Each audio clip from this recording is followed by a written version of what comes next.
Hello there everyone, my name is Amy, this is The Opinionated Woman, and welcome to Crafty Reads, a series where I craft something and we talk about the last 5 books that I've read. Today I'm going to be working on one of these. My diffuser is not working properly and it's grinding my gears.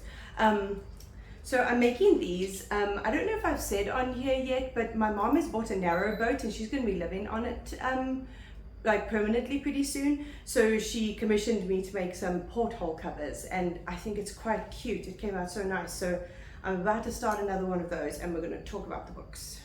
The first book that I read was Harm Done by Ruth and this is her Inspector Wexford series. I've never read any of these before and it's set in like a little small like town in England, and it's sort of like watching a police procedural made by the BBC.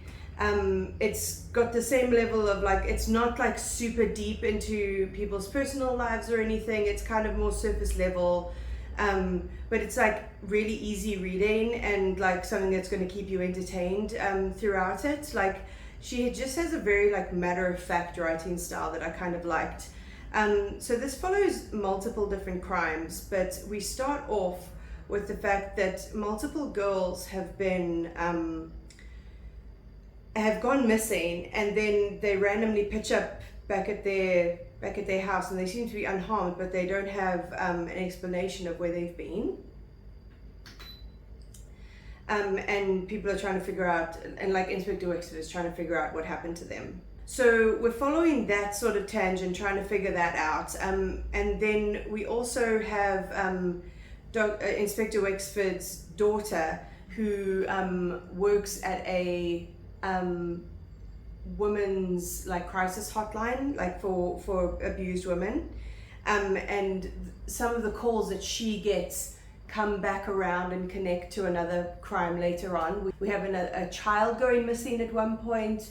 A pedophile has been released from prison and started living in the area. So there's a lot of like different little bits of like crimes happening all over the place, and they sort of all come together in the end.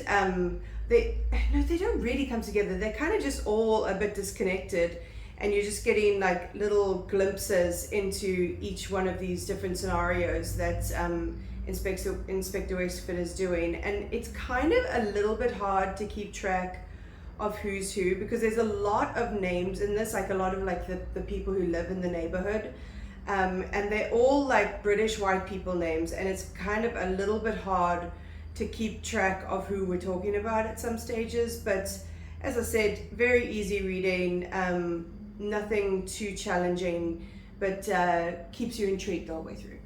Then I read what is the best book that I've read of the year so far, and that's The Immortals by A.C. Lister. This has been on my TBR for the longest time. Like recently I went down to the bottom of my TBR on Storygraph, and because my mom was asking me to order some books for when she came to visit from World of Books. And I went down to the bottom of my TBR and I found a bunch of books, and one of them was The Immortals.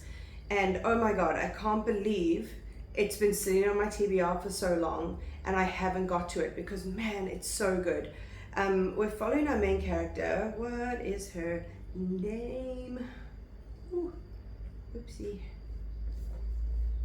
Rosa, who her father is a time traveler, but he specifically has kept them in the year 1945 for like her entire life. She's like 17 when this book starts, and she has always been in 1945. They just move at the end of every year, so that people don't like start asking questions and stuff like that. And we start the story where she's like absolutely fed up and she's like, I'm leaving, I am done with this. And she starts to fall through time. We get her, she goes into the future, like more sort of our times, and she goes to like a bunch of different places in history, or like times in history, and she has to try and figure out how to live and like merge in with this with each different time zone, especially like with her personal appearance and stuff like that, and that she can only time travel with the things that are on her. At one point she goes to medieval times and she brings photos of like cars and technology and stuff like that to them, and she gets known as the Fabulist, and she's like this magical woman within this very like primitive sort of like the court of a king back in the day, you know. And she ends up meeting some people who are like her and can time travel, and for some periods of time she will time travel with other people, and other times she'll be by herself. And it's really lyrically written, like the writing is stunning, and I was so enamored with like all of the different eras that she was going to be part of, and it, like, you get like your heart in your throat thinking like, oh my god, what era is she going to fall into, and how is she going to survive? Like, she ends up in one part of the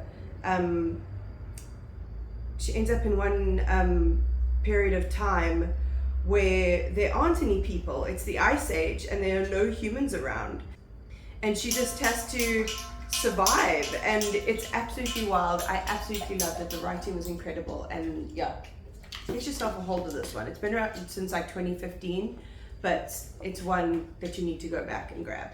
I read Stillhouse Lake by Caine, and this is a thriller that I actually really enjoyed. If you're around here a lot, you know that I find some thrillers like to be quite mediocre, but this one I thought was really like fast paced, which I don't usually go for. And the story was intriguing. It's also part of a series, and I am going to carry on with the series.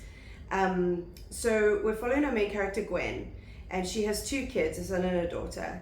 And she arrives home the one day, and a person is accidentally driven into her garage door. And she doesn't use the garage to park her car. Her husband has sort of made it into a workshop of his own, so she never goes in there.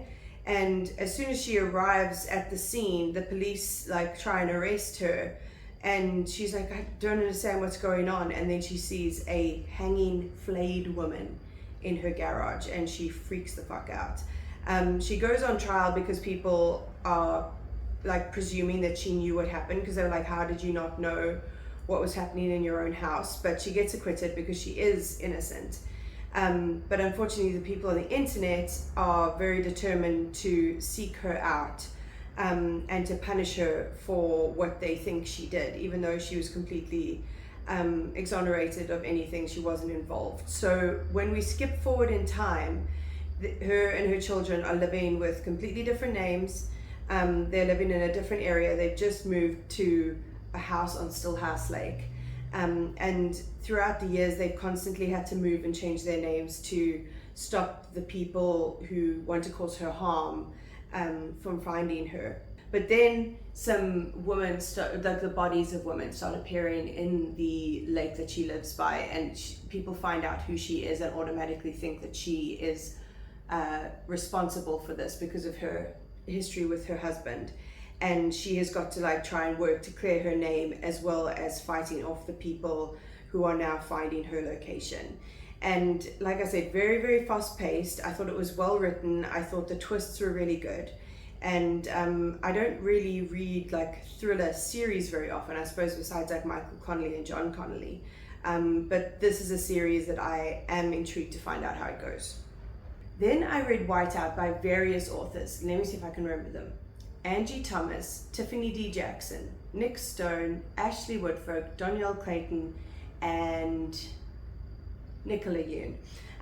These authors came together and wrote a book called, like a sort of collection of essays called Blackout, and it was based all around different characters that were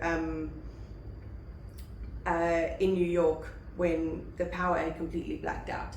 This is called Whiteout because there is a big ass snowstorm in Atlanta, and each chapter we look at a different pair of characters and their relationship to each other. But it's all around, like all of these people are connected to Stevie, who has really messed up with her girlfriend Sola, and she's trying to do like a grand gesture to say sorry and to get her back.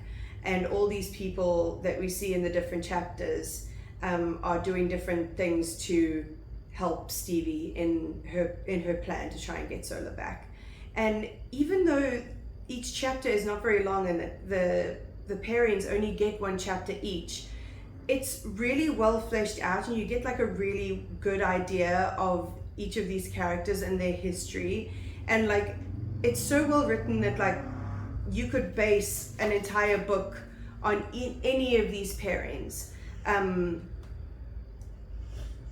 like completely on their own. They could be novels because these characters are so well-rounded and well fleshed out, and then they come together in such a beautiful way at the end. I really enjoyed it. I mean, it's not a big surprise. I enjoy most of all the authors on this list that I've read from. I've really enjoyed, and Whiteout actually made me read Nick Stone for the first time, or Blackout had me read Nick Stone for the first time, and I immediately thought that her writing was incredible. So yeah, I really recommend this one. And then the last one was a bit of a dud, and that Started Early Took My Dog by Kate Atkinson. I love Kate Atkinson. Her writing is wonderful. But the thing is, I'm not a huge fan of her Jackson Brodie series. And this, unfortunately, I didn't realize at the thrift store when I bought it that it was part of the Jackson Brodie series, and I ended up picking it up by mistake because I really didn't enjoy case histories. And this book is very muddled in the beginning. Again, lots of characters' names and like white British people's names that it's really hard to distinguish who's who, which I find really frustrating. And there are like a bunch of different storylines that do come together in the end. The last quarter of this book I thought was great, but the leading up to it I found very muddled and directionless and frustrating to read. So we start off with Tracy, who is working as a security person at a mall, and she used to be a policewoman, and she sees this woman with her child, and she's not treating her child very well. The woman is a known sex worker. And Tracy just like on a whim goes up to her and offers to buy her child from her, and the woman says yes, and she buys her child, which was really crazy. So we follow that sort of story and how she's, trying to figure out how to live with this random child that's just come into her life. Like, how is she going to explain this to the other people in her life? And then on Jackson's side of things, he has been hired by someone who's looking into trying to find out where she came from because she's adopted. And Jackson is following some leads, but he's definitely finding out that he's hitting a couple of walls, which has given him the impression that some dodgy dealings have been happening, and that things were not quite above board when it came to this child's adoption and where she came from. And it's really interesting the way that it comes together, and the like twists are pretty decent when it comes to like, you realize how all of these stories are interconnected. But like I said, it's just like her writing really doesn't shine in this sort of setting, I don't think. And I don't find Jackson to be a very entertaining protagonist to read from. So I don't think I'm going to be picking up any other Jackson Brodie novels from Kate Atkinson. I'll just stick to her normal literary fiction. And that is all. I am done. I hope you enjoyed that. The next Crafty Reads that I read is actually going to be, all 5 books are going to be from a series that I've been reading. So it's going to be a very, very quick one because I'm doing a whole vlog on it.